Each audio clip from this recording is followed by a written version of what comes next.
Quero compartilhar com vocês uma passagem que acredito que todos já conheçam, Salmo 126. Vamos mergulhar um pouquinho no profundo hoje, aleluia. Diz assim a palavra do nosso Deus, nós vamos ler dos versos 1 ao 6, tá? Quando o Senhor restaurou a sorte de Sião, ficamos como quem sonha. Então a nossa boca se encheu de riso e a nossa língua de júbilo. Então entre as nações se dizia: grandes coisas o Senhor tem feito por eles. Com efeito, grandes coisas fez o Senhor por nós, por isso estamos alegres. 4. Restaura, Senhor, a nossa sorte, como as torrentes no Negueb. Os que com lágrimas semeiam, com júbilo ceifarão. Quem sai andando e chorando enquanto semeia, voltará com júbilo, trazendo os seus. O salmista, ele faz esse salmo de gratidão ao Senhor. Ele aqui está expressando tudo que aconteceu com o povo. Esse povo aqui, o povo de Israel, estava exilado na Babilônia. Foram 70 anos de exílio. Eles estavam exilados, não tinham liberdade de adorar ao Deus verdadeiro. E ali o Senhor havia feito uma promessa há muito tempo que eles seriam libertos desse cativeiro. Então, quando o salmista escreve aqui, logo no verso 1, ele diz: quando o Senhor restaurou a sorte de Sião, ficamos como quem sonha. Parecia um sonho impossível. Pensa bem, 70 anos num cativeiro, no exílio. Por que cativeiro? Porque eles não tinham liberdade de escolha. Eles estavam sob domínio babilônico, sobre o rei. E naquele tempo ali, naquela cultura, precisava adorar o Deus que aquele rei servia e adorava. Então eles não tinham liberdade de culto, eles não podiam sair às ruas falando do Deus verdadeiro, do Senhor dos Senhores. Então, quando o salmista escreve esse salmo, ele fala: com efeito, grandes coisas fez o Senhor por nós, porque Deus restaurou a sorte desse povo. Deus fez com que eles reconstruíssem toda uma vida.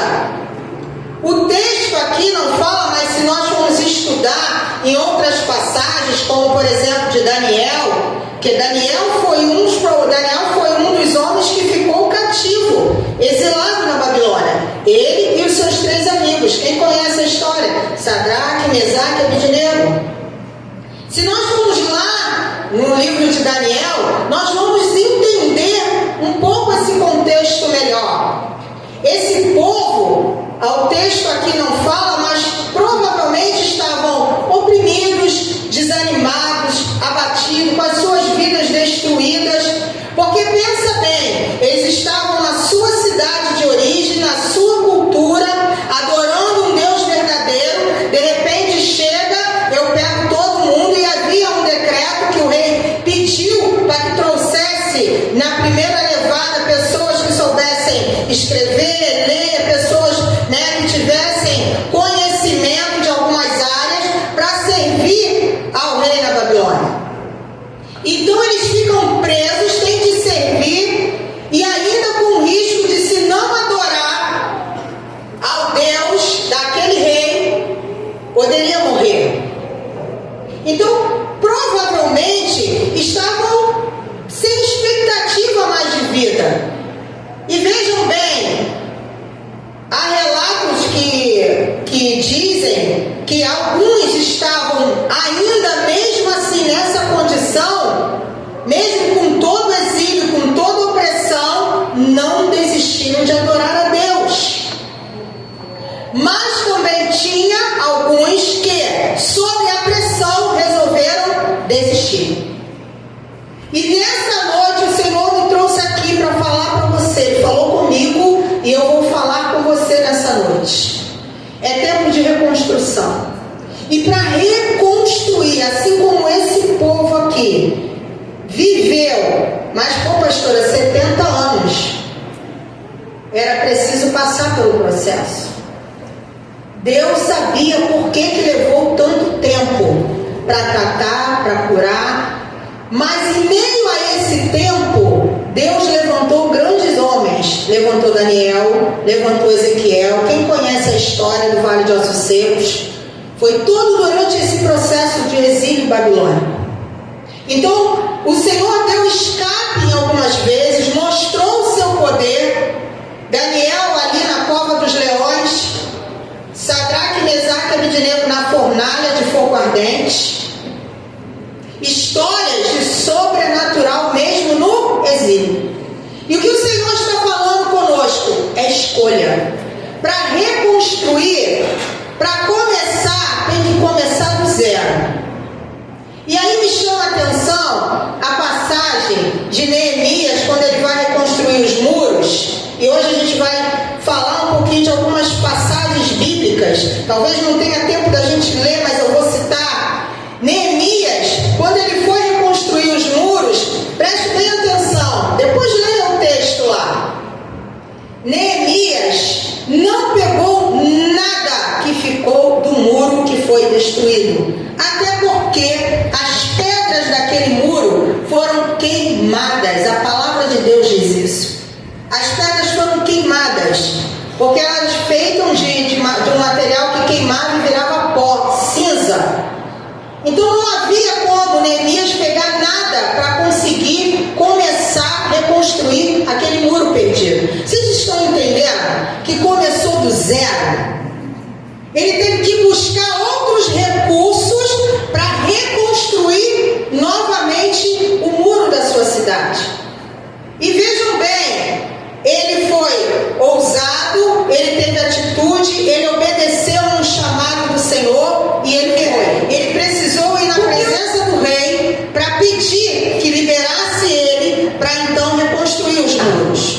Esse povo viveu esse sobrenatural do Salmo 126, de mesmo tendo passado todo o processo, porque eles decidiram obedecer e adorar ao Senhor, mesmo no tempo de exílio. E o Senhor fez a reconstrução da vida deles. Aleluia! E aí, o mais sobrenatural, no meio do exílio, Deus reconstrói, Deus faz no meio do processo. Mas, pastor, hoje eu não estou exilado.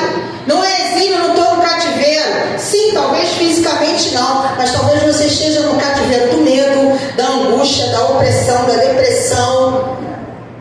Talvez você esteja no cativeiro da questão financeira, de dar um passo, de ser ousado no Senhor, e Deus hoje vai quebrar isso. Porque eu preciso me posicionar. Para acontecer reconstrução na área da minha vida, seja qual área da sua vida, eu preciso me posicionar. Eu preciso acreditar nesse mesmo Deus.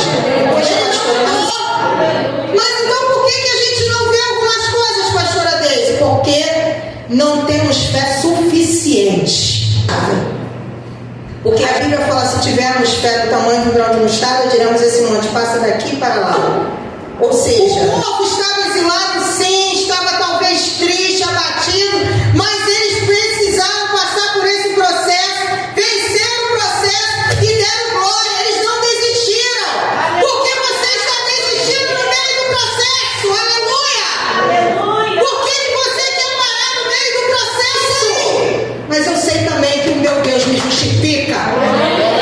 Esse povo aqui, como o salmista diz aqui, então a nossa boca se encheu de riso e a nossa língua de júbilo. Então entre as nações se dizia, grandes coisas o Senhor tem feito por eles. Porque o Senhor fez grandes coisas. E Ele ainda pode fazer grandes coisas na sua vida e na minha vida. Mas prestem atenção nessa frase que o Senhor me deu. Deus reconstrói vidas para que o mundo veja que Ele ainda faz milagres. Ou seja, Deus vai te honrar. Porque quem semeia com Deus, colhe sem dúvida com júbilo.